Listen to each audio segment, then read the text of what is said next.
first job that I ever wanted was to be Audrina from The Hills. She was a receptionist, and I thought it looked amazing, but that was still with the dream of doing music in my brain. I thought that was considered more of a job, so it looked appealing. First social media photo, so as you know, or maybe don't know, I grew up in Hong Kong, and Zanga was a huge thing, and so it was constantly updated, and that was considered social media, I would say.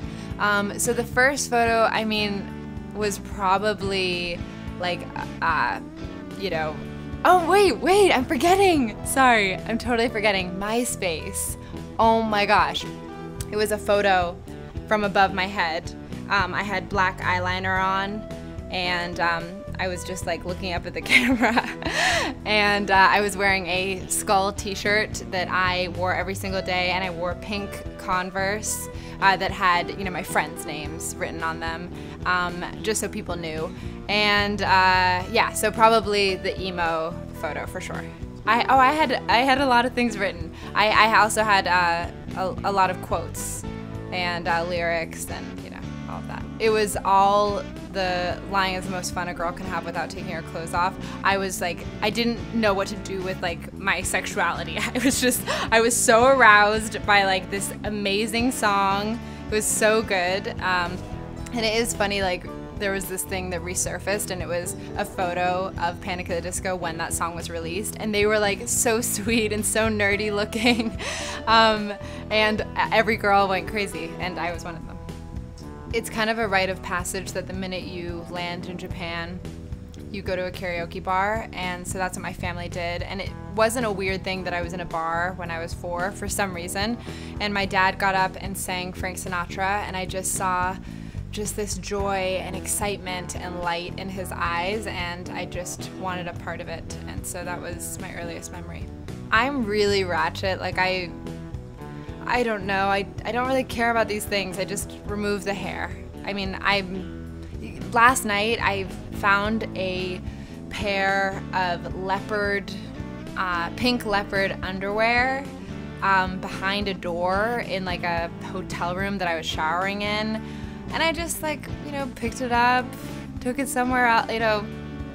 Oh, I don't think I ever outgrew her, but we grew together. I will say Avril Lavigne. Like when she first came onto the scene, it was like my spirit animal. We were the same.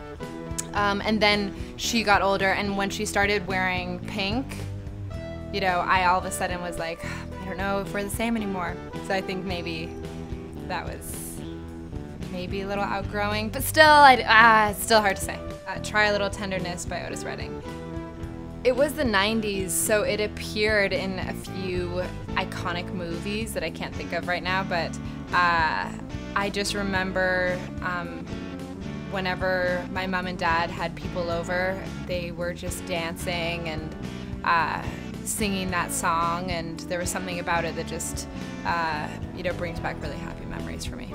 Yeah, so first date when I was when I was 18, and I went to Universal City Walk in Los Angeles, California, because my driving instructor, her name is Lorena, and she told me that the best way to find out if someone likes you is to be public with them, that you really know a guy by how he is in public.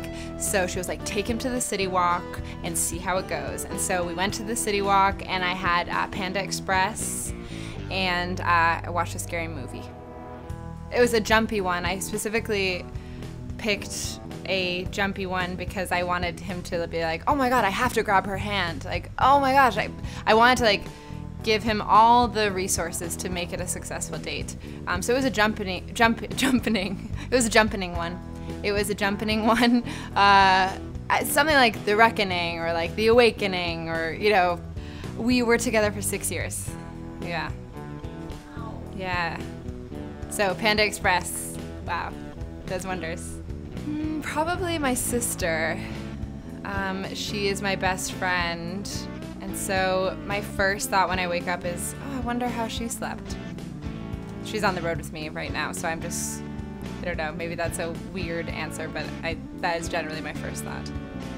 Oh, it was the best. It was so cool. I had just been at rehearsal, and everyone in my band had heard the song on the radio, and it was River, and which is one of my songs. And I, left the rehearsal, and I was just like, man, like, I can't believe I haven't heard it yet. And then I got into the car, and literally the second I got into the car, I started driving.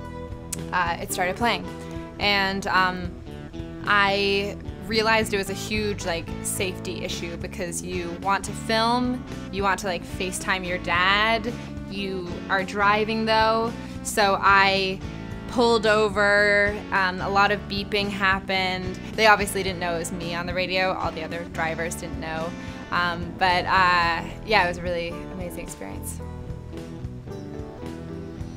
Oh, I don't know. I hope their first impression, I guess, okay, if I go based off what some people have told me, it's just that it made them feel less alone. And I think that is something that I find so important when I'm writing, that I just write as much from a vulnerable place that I can, because I have found that in just speaking my truth and not focusing on what is necessarily relatable becomes the most relatable, because you are being true to yourself. If I am looking to be creative, I mean, I sit for 5 seconds with myself. I mean, I was telling you earlier, but even on the lift over here, I started crying, thinking about and talking about this Super Soul Sunday podcast that I was very passionate about. So inspiration and creativity is just always there for me, and it's always in my veins forever. I hope it always is there. Last movie that made me cry.